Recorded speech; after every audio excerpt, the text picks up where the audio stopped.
Omwagala omwana wa Katonda w'omuwendo, njagala okukulamusaako mu linnya lya Mukama waffe era omulokozi waffe Yesu Kristo. Twagala okwebaza Katonda atuwadde omukisa okusigala nga tuli balamu n'enkya eno. Sirina kubuusabuusa okubeeraako omulamu kisa kya Katonda. Twebaza Katonda oyo atuyigiriza n'atuwa ekirabo ekisinga ebirabo byonna, ekirabo ekya Kristo eyafa ku musaalaba e Gologoosa. N'atakoma okwo n'ayongera okukunkumula eggulu n'aliggyamu ekirabo ekirala eky'omuggundu, okutuwa ekirabo eky'omwoyo omutukuvu.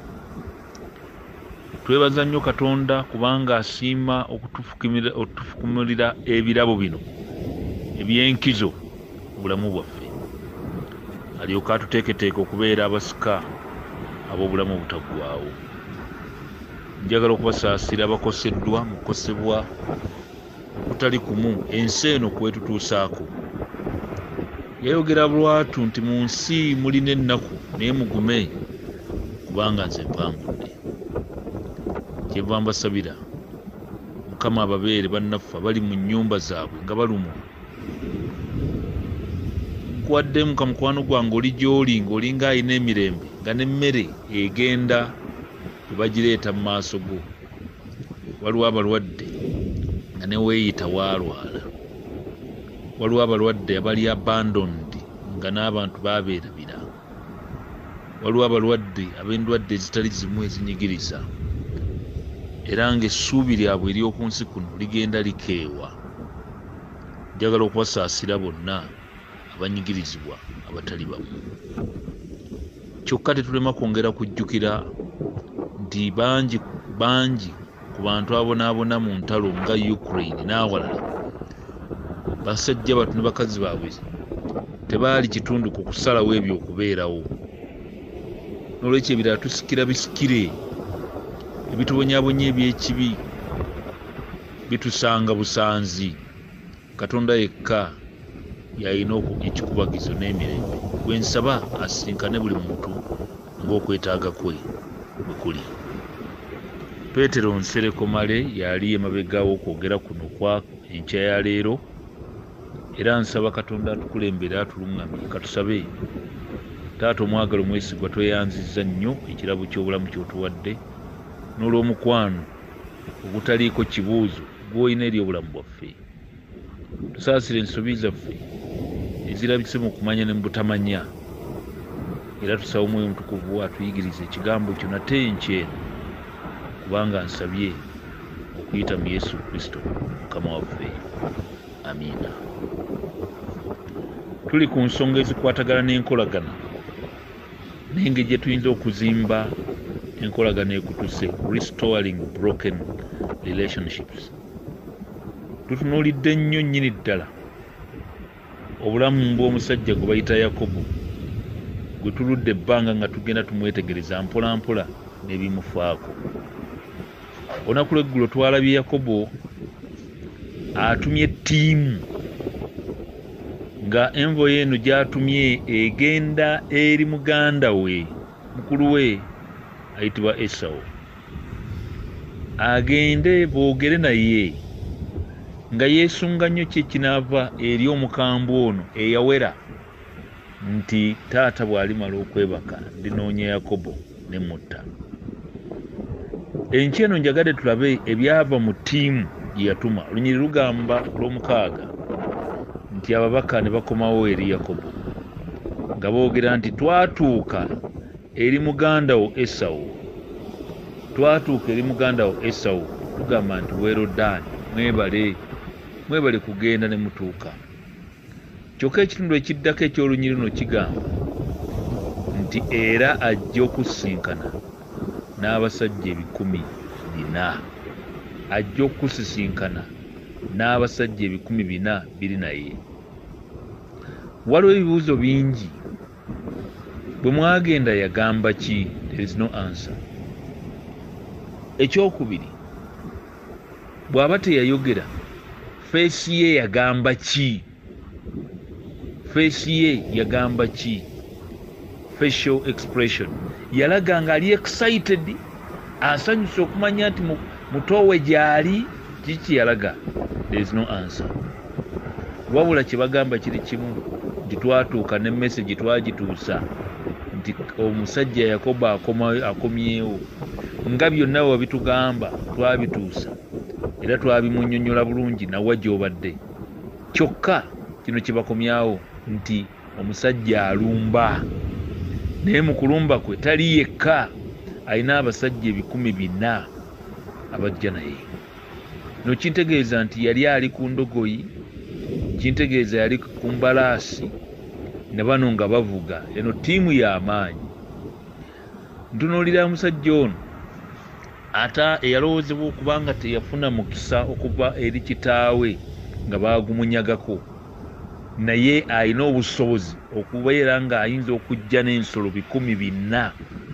Kino kitegeeza nti omukisa gwa Mukama gwali naye ng'omuntu. Kakati alumbye Yakobo n'abasajja 400. Kuba akafaananyi mukwano gwange gwentambula naye bw'obeera gw'olowooza otya? Akajanja tolowooza kajanja ka Yakobo lwaki yasonkereza omuntu ono? Lwaki teyakwata bibye? Lwaki alumba muganda we? Kiki kyanoonya eri omuntu yamugamba okumutta? Bassebo ne bannyabo, ebibuuzo ebifaanana bwe biti gye biri. Naye nsaba okubategeeza, Yakobo yalina mission ya kutabagana ne muganda we. Yalina omutima gwe nga gwagala gulabe muganda we. Omutima gwe gwali gwina kye gunoonya. Yalina obutali bumativu olw'okubanga baali tebakwatagana na muganda we. Emyaka egyo gyonna gye baamala nga tebalabagana, emyaka egyo gyonna gyali gya kuleeta ekiwowo ekituli mu mutima gwa Yakobo. N'olwekyo ogutuli guno, oguwulenge guno gwali gubonyabonya Yakobo nga yeetaaga muganda we. Simanyi gwe angoberera emyaka gyenkanawa nga muganda wo tomuwulisa, mwana wa nnyoko, mwana wa kitaawo, ow'ekika kyo. Emyaka giri emeka oyo bwe mwayonka ku bbeere erimu nga tomuwuliza, era mu mutima gwo owulira otya nga tomuwuliza? Owulira otya? Yakobo awulira nga tekyebeereka, tayinza kusetolinga nga tamaze kuwininga back nkolaganaye na mukulu we. Kyava agamba nti mugende mutegeragane naye. Kyokka ekyennaku ebigambo bivuddeyo nga bigamba nti ajja n'abasajja 400. Question, kiki ekibaleeta? 400 bijjira ki?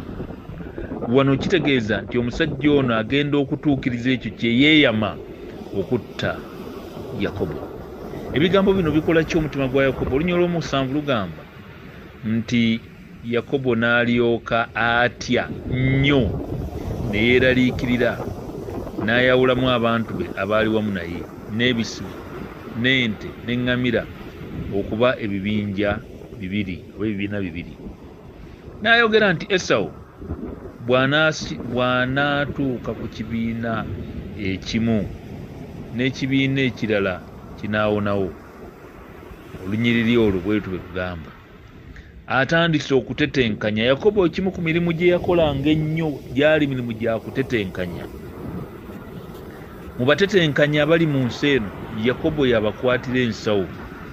Ng'oggyeko kojjaawe gwe yafaanana gwe bayita gwe tuzze tutunuulira.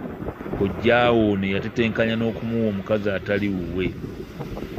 N'olwekyo Yakobo yayonka obutetenkanya, kyava atetenkanya n'ayawulamu eby'obugagga bwe, n'agamba bino bidde wano, bino bidde wali, bwe naafiirwa bino nsigaze 2.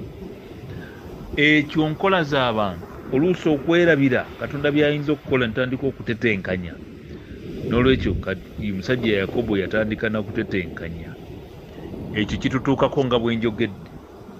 Obuzibu nga buzze, osooka kunoonya ddagala n'olyoka ojjukira Katonda ayongerezeeko. Naye Yakobo bw'atyo bwe yakola ng'omuntu, yasooka kunoonya magezi, strategy. Erunyiriri oluddako lugamba Yakobo n'ayogera nti ayi Katonda wa jjajjange Ibulayimu era Katonda wa Isaaka, ayi Mukama eyaŋŋamba nti ddayo mu nsi y'ewammwe eri baganda bo, nange naakukolanga bulungi. Njagala weetegereze, Yakobo ajjukidde ebisuubizo Katonda bye yamusuubiza, tiddayo mu nsi ya baganda bo, ddayo eka nange naakukolanga bulungi.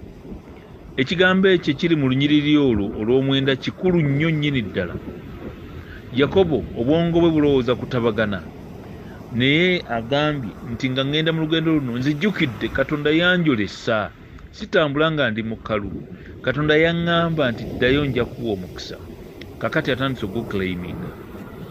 Ebyawandiikibwa biyigiriza nti olugendo lwonna lw'otambula nga lwa kutabagana na muganda wo, Katonda aluwa omukisa. Omuwandiisi omu ow'ekyasa kye-19 yawandiika n'agamba, bamuyita Ellen G. White, bwe yali akola comment ku ssula 18 mu kitabo kya Matayo, yagamba nti buli kigere ky'olinnya ng'otambula okunoonya emirembe ne muganda wo, bamalayika bakitunuulira era bakitreasuringa. Njagala kiddamu, buli kigere ky'ogenda forward ng'onoonya kutabagana na muganda wo, oba muganda wo mu kkanisa, oba muganda wo wa kika, mwana wa kitaawo, buli step gy'omovinga forward, step eyo eri treasured by heaven. N'olwekyo eggulu litunuulira nnyo okwasamyako kwoyasamyamu omumwa ng'onoonya ekigambo kya reconciliation, onoonya okutabagana. Eggulu litunuulira ebyo with a lot of interest, kubanga singa wanabaawo okutabagana wajja kubaawo okukuba enduulu mu ggulu n'okusanyuka n'okujaguza. Anti yawandiika mu Zabbuli 13:3 nti laba bwe kuli okulungi bwe kusanyusa abooluganda okutuula wamu nga batabaganye. N'olwekyo Katonda yenna nnyini kutabaganya. Katonda yayagala abantu babeere bumu. Katonda alina interest eri special mu kulaba nga there is reconciliations even among brothers and sisters, among siblings, abaana ba kitaawo, abaana ba nnyoko. Katonda anoonya okulaba nga obumu bubeerawo, ekyakyagala. N'olwekyo omusajja ono Yakobo asaba Katonda, ne Katonda essaala eno manyi agiwulira mangu. Ye njagala okiddamu nti essaala yonna gy'osaba nga yakuleeta kukkaanya wakati wa Nansikombi ne Nakalanzi, wakati wa Nakimera ne Naamala, wakati w'abantu abatali bamu. Enkolagana yonna ezimbibwa wakati w'amawejje, ŋŋamba oyo ow'embogo ne Kyagulanyi. Olugendo olwo lwe batambula nga lwakukkaanya, Katonda ayimuka nnyo okuluwa omukisa. Ebirala byonna biyinza okulwawo, naye ekintu kyonna ekigenda okutabaganya abantu, kubanga mulimu gwa Katonda okumanya agwagala nnyo. Katonda yeekozesa yennyini ne yeewaayo alyoka yeetabaganye n'omuntu.